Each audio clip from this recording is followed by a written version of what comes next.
What's going on, everybody? Happy Thursday. It is Thursday. Yeah, it's Thursday. And Yes, it is. we got my sister from another mister, Miss Ward, in the house. How are you doing today? I'm absolutely phenomenal. What does my boy Dave Ramsey say? Better than I deserve. Yep.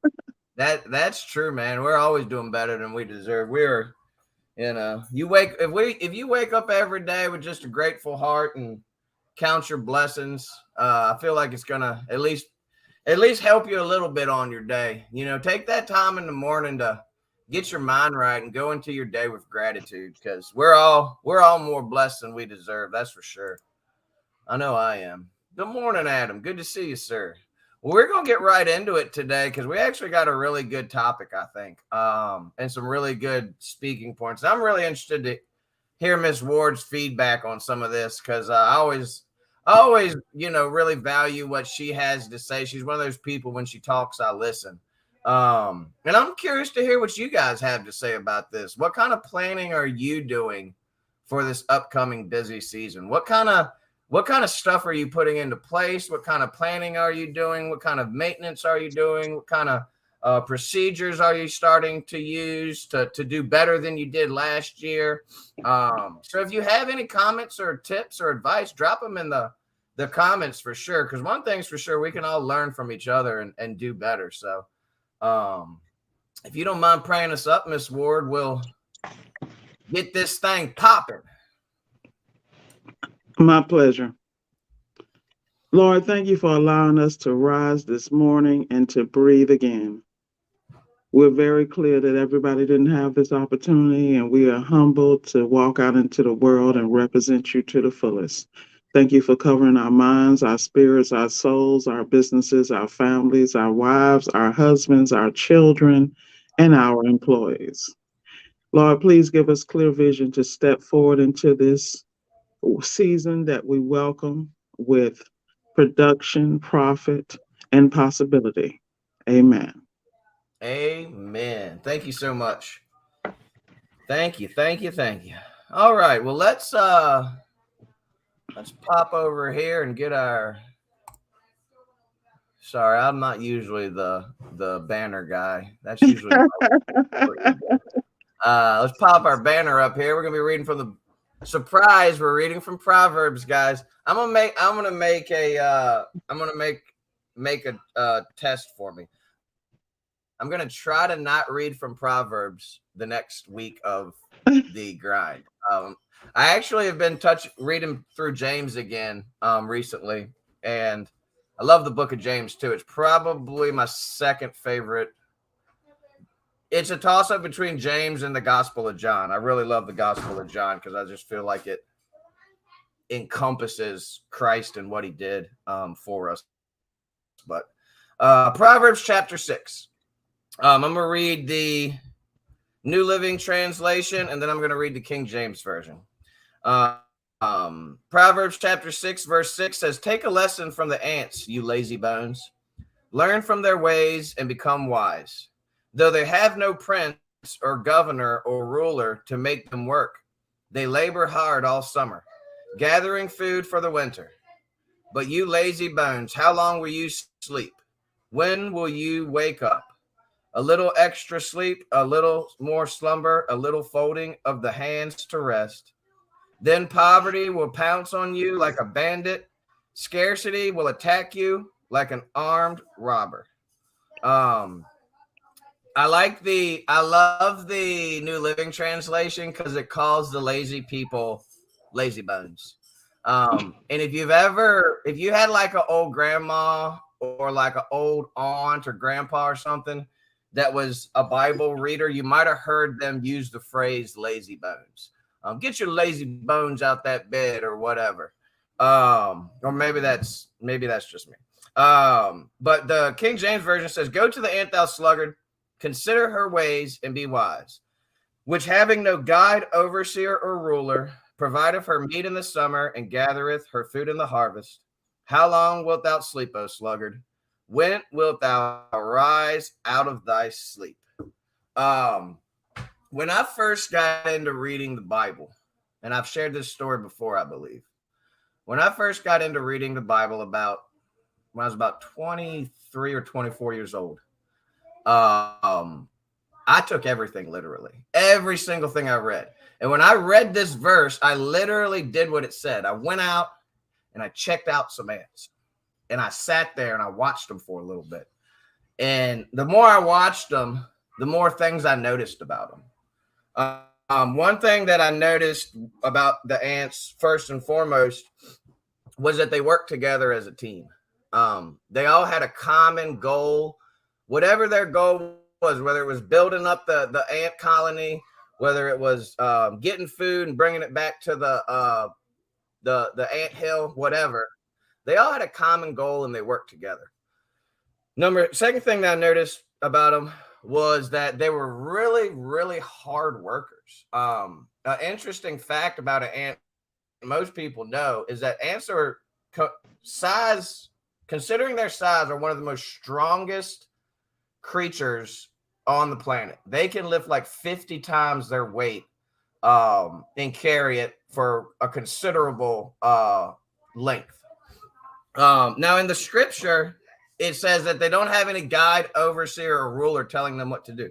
Ants do have a queen. They do have the queen ant, but that queen isn't sitting there telling all the other ants what to do. Everybody knows their role. They do their role, and they're doing it without any complaining, without any, hey, you got to get this done. That's a big difference between people that get shit done and people that don't. If you need somebody to tell you what to do every step of your way, and this is a good thing to take into consideration when you're hiring and looking at prospects to be in your company or be whatever. If you have to babysit them the entire way and it's constant, they're not self motivated and self-disciplined to do things. A lot of people, when they read this scripture, the biggest takeaway they get from it is how hard worker, how much of a hard worker ants are. They're just such hard workers. But if you really think about it, one of the big takeaways for me is that the ant is a real great example of self-discipline. The ant doesn't need the queen to say, hey, go build that wall. You know, somebody just messed up this part of our colony. Go fix it. Doesn't need to be told to go get the food. Doesn't need to be told to go do these things. And the ant is so self-disciplined that it knows that, hey, when it's harvest time, when it's the summer, it's time to gather up some stuff and be prepared for the winter when you won't have as much food. When they go down in their holes and they're basically stocked up because they have what they need. And a lot of those ants, to be perfectly honest with you, they're not even going to be alive during that time. It'll be a whole different group of ants because ants don't live that long. But anyway, those are just a few things I took away. And it really, I wanted to talk about preparing for the busy season. And you're in one of a few boats. You're already there. You're busy as can be. You're starting to ramp up, or you're still on the tail end of that slow season. But any of those three that you're in, it doesn't matter which one you're in, you need to get ready. If you're already in the busy season, you got a little backpedaling to do, because if you haven't prepared, it's not that it's too late, but you need to get your crap together quick. If you're starting to ramp up, now's the time. Like, get your plan together, start realizing what you're going to do. And if you're still a little bit slow, man, take that slow time to prepare for the busy season. I made a few notes. I'd like to hear Miss Ward's feedback as well. But the first thing that I said you should do in my notes is take a personal inventory of your a personal check, if you will, of your personal well-being. How are you doing as an individual, as a human being? Are you still doing the same old, pondering the path of procrastination and meandering the maze of mediocrity? Because if that's what you're still doing, guess what? You ain't gonna do so good coming this busy season. You're going to be complacent. You're not going to be ready. You're not going to be on point when trials and tribulations come, because the busy season is when they puts it when the Lord puts it on you. There's going to be all kinds of stuff thrown at you.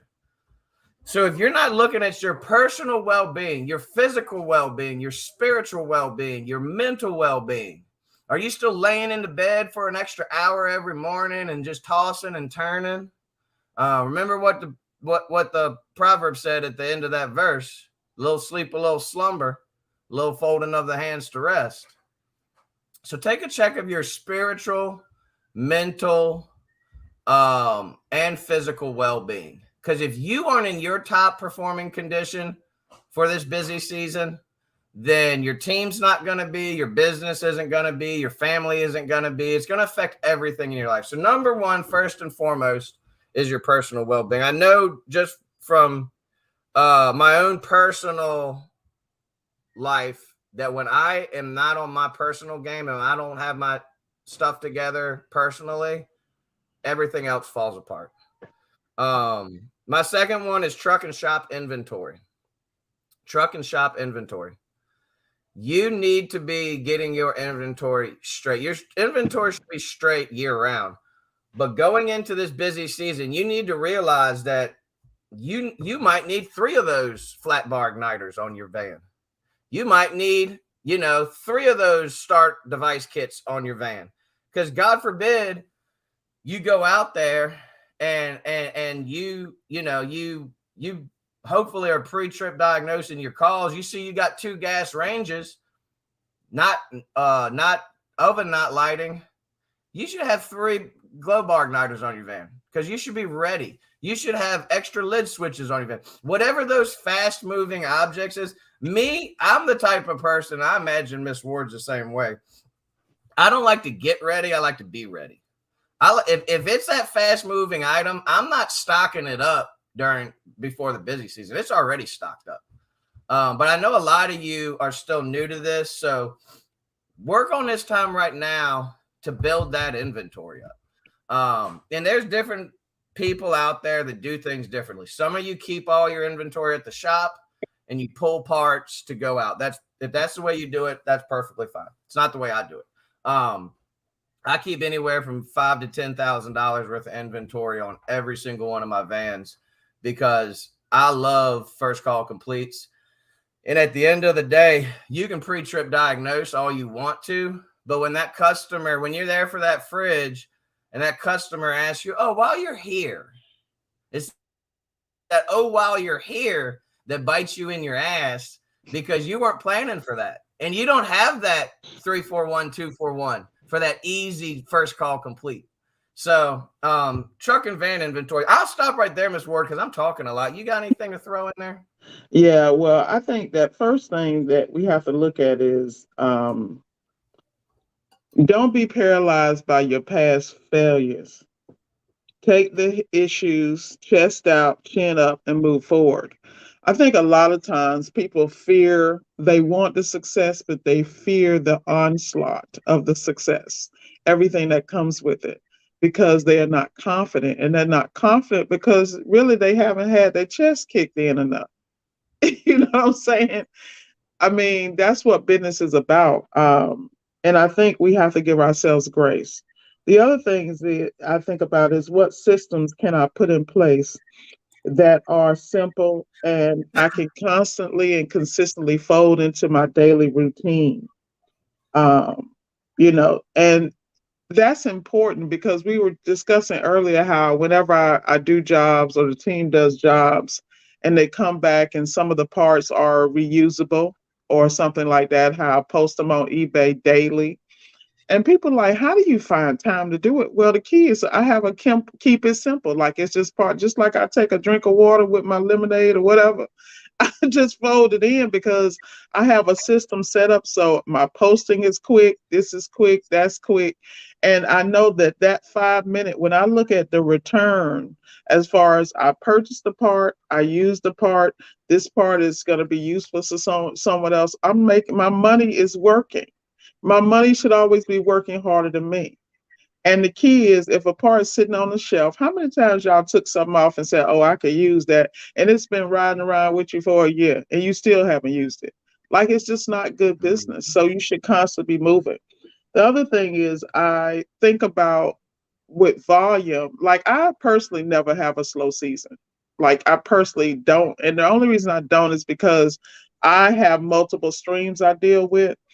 And so the biggest thing I'm always looking at is what can I develop to push the overflow, quote unquote, of the busy season into the slower months. You follow me? That's why I do the eBay thing. You follow me? Because I'm always looking at, okay, how can I do this and how can I do keep it simple, stupid? See, you don't have to have all these structures in place, this and this and that. What you have to do is have processes. And you always hear me talk about atomic habits. You never rise to the height of your goals, you rise to the height of your systems. And the Mm, systems have to be simple, and you can, as a human being without any technology, something that you could do. And as you add technology and apps, you still understand the basic premise so you can be consistent. And that's what business is about. How many times when we started out in business did we see us lose opportunity? Like you say, dang, I could have did that better. You're beating yourself up. Well, while you're standing there beating yourself up, you're losing the opportunity to build a system, learn from the lessons, so the next time it comes up, you can not only do it better, but you can win from it and then create better systems. I think a lot of people just don't have confidence in themselves, and they don't give themselves the credit of the ingenuity that we're born with. You look at the ants, that's in their DNA. It's in your DNA to be successful, but you have to get away from the naysayers and the negativity in your life and focus on what you do well and pat yourself on the back every now and then. That's all I got, bro. I'm gonna pat you too, but nobody can. It's not. It doesn't reach through. But I'm patting. I'm patting. Yeah, I mean, I can't. I couldn't agree more. Like, everybody's got different ways to do things, but that little piece that you mentioned from the Atomic Habits was one of my biggest takeaways from that books. Goals are great, but goals aren't what going to get you to the next level. It's your systems and the procedures and the habits you have in your life that are that in the book he talks about. I think he's talking about a basketball team.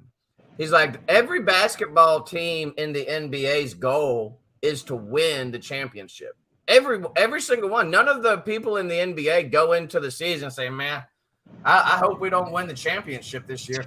Every single one of the team's goal is to win the championship, whether it's football, baseball. It's always to win the big game, go all the way, yada yada yada. But what gets them there is their systems and their habits and their practices. The team that does the best and has the best habits and trains the hardest and all those different things. So yeah, that was a big takeaway for me. I read that book, and after I read it, it quickly became one of my absolute favorite books. Because it's just so simple. It's just so simple. Every day you wake up, get a little better. And those ants, and I know it sounds silly, but I really do encourage you, if you're in an area where there's a lot of ants, take a look at them, because and not only take a look at them, but take a little time to mess with them a little bit. Because one thing I did when I considered them, when I was first reading the Bible, I actually I think it was like a book or something. I stuck something in the way of these ants moving. And one thing I noticed when I did that was the ants didn't stop. They didn't say, oh no. They didn't all lay down and take a nap or say, oh man, it's over. This huge obstacle is in our way. They immediately changed course. They immediately pivoted and figured out a way to get around that obstacle, whether it was over it, around it, through it, whatever. They were getting past that obstacle. They didn't give a crap. It didn't faze them one bit. And I love that about them. I was thinking about the busy times, and we have a hard stop at 8:30, but one thing that I really want to touch on before we stop is savings plan. When you look at that scripture and you look at that ant, the ant is planning. He has a savings, and the colony has a savings plan. They're not going to go out there and harvest all this stuff and say, oh man, look at all this food. Let's just engorge ourselves and eat till we can't eat anymore. No, they store it up. They save it up and they plan because they know a slow time is coming. They know some obstacle down the road will come their way. Whether that obstacle is a broken down van like the one that I have right now, whether that obstacle is a ant that passes away or ant that leaves or dies or whatever, whether that obstacle is sickness, whether that obstacle, is a major catastrophe within your business. There's all sorts of obstacles that can come your way. But if you have money saved up, like, let's just be honest here. If you don't have money saved up, those obstacles are a much bigger pain in the butt than if you have money in the bank. When my van breaks down, if I don't have the $4,000 to fix it, that sucks. But you know what the good news is? I do have the $4,000 to fix it. I can put that money into that van. So if you don't have a savings plan, I'm not saying you have to do profit first. I know we're big profit first people. But you need to have some sort of plan where you are saving some money for emergencies, and for those slow times, because if at the end of the day, when that slow time hits, it's too late. We all aspire to be more like Miss Ward. I know I do, but unfortunately for a lot of us, we do have slow times. We have those slow times and we're working towards getting to no slow times. And let's be honest, we got a little spoiled during COVID. I didn't have slow times during COVID. This year was the first year since 2020 that I had a slow season. And it was short-lived. We're already past it. We're revving right into busy season right now. The sealed system jobs are flying in. Those R600s are coming in. The refrigerator calls are coming in. All, people are getting their tax money back. So it's on and popping. There's an old saying. Good morning, Saul. There's an old saying.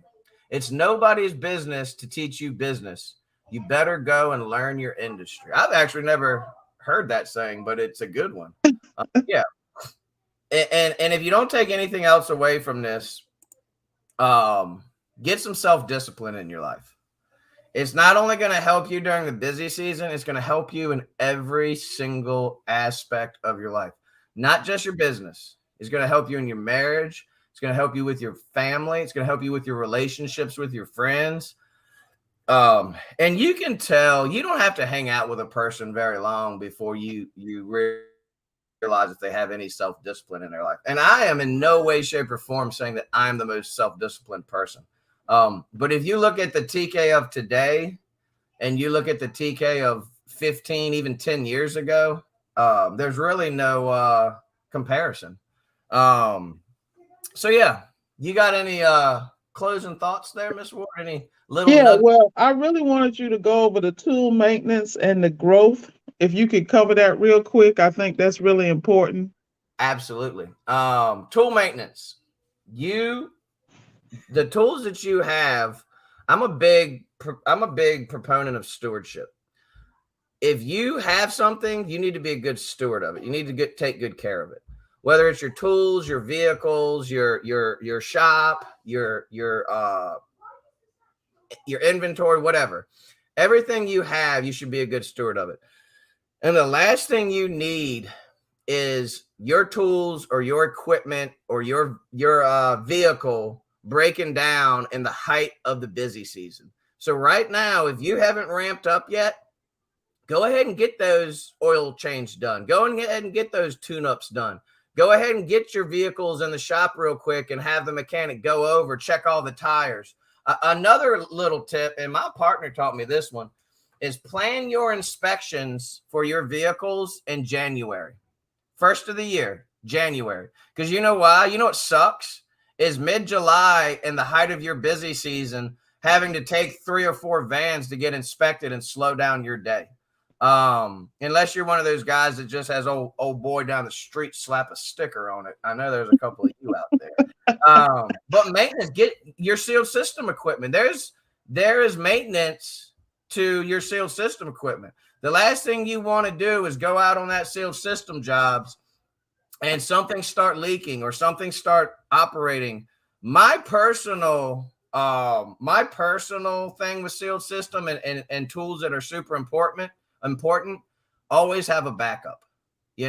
Maintain the stuff you got, but if you rolling around and you only have one vacuum pump and your vacuum pump goes down, guess what? You got to go buy a vacuum pump or you have to fix yours. But if you have a backup vacuum pump, and it might not be the field piece bad boy, my backup vacuum pump, I bought at a pawn shop, but it works like a friggin' champ. It's a good, solid vacuum pump. Maintenance, have backup tools, have backup inventory, and also plan to grow during this busy season. It's a good opportunity to grow your business while you're busy. But also keep in mind, you don't want to get so big. I have made a vow in my company that I am not hiring any new technicians until I get everything in my company running a little bit better than it is. It doesn't got to be perfect, but there's some things that I want done. And my goal for this busy season is to get things running in the store and in the service side of things to such a way that I can handle the growth. If you're not ready for the growth, then don't worry about it. There's more ways to grow too than just adding on people. So, but what do you think, Miss Ward? Well, I think it's great. I think that we're all welcoming the busy season, and I think this is a great time to position ourselves for success. Just remember, you can do it and focus. One last thing, and I'm done. Is there's one more book called "The Obstacle Is the Way" by Ryan Holiday. I feel like everybody should read that book. "The Obstacle Is the Way" by Ryan Holiday. Is the way. Yep. And of course, our favorite, Atomic Habits, James Clear. What was the author of The Obstacle Is the Way? Ryan Holiday. Got it. The Obstacle Is the Way by Ryan Holiday. If you haven't picked that up, check it out. If you haven't read Atomic Habits, check that out. Thank you guys for tuning in. Good morning, sir. Good morning, Dr. Dan. I appreciate What's up, Dan? Tuning in. My buddy, Dr. Dan, the LG Master. Quick business for the Alliance. If you haven't signed up for the All Access membership, make sure you go over to servicealliancegroup.com. We're still running the springtime promo. Get you $100 off your All Access membership. And we've preached enough about what's there. If you have any questions about it, always feel free to reach out to me, EJ, Zach, Mike. As always, Miss Ward, I really appreciate you joining me. I know that EJ might be a little salty that I stole you. Me and EJ, it was a hill I was ready to die on. I said, when we did the change in the grind, first thing I said, Miss Ward's mine. I said, that's my girl. I said, I don't care what else happens, but Miss Ward's coming with me. And I appreciate you always coming on and sharing your wisdom and just bringing that spirit of humility and gratitude and just everything you did. But we're going to wrap this thing up. EJ said he's definitely salty. So it's all right, man. You know what? Every once in a while, if I need to take a day off, I'll let you be my fill-in, bro. How about that? EJ's like, man, screw you, TK. No, he just got some good co-hosts lined up. So, and if you guys are interested in coming on the show, let us know. Like, we like having guests. We like having people on. We like hearing, Miss Ward's got a lot of cool stuff to say, but sometimes I feel like I'm just spinning in circles and saying the same things over and over again. So, We'd love to have you guys on. But anyway, if you haven't prepared for this busy season, if you're not doing good in your own life and your personal well-being, just make a small change today. It doesn't have to be huge. Make a small change. Tomorrow morning, get up 30 minutes earlier and have a little quiet time. Have a little meditation. Do a little stretching or some yoga or some exercise. But either way, just go out there and kill it today. We will see you next Thursday, and have a great weekend. Peace.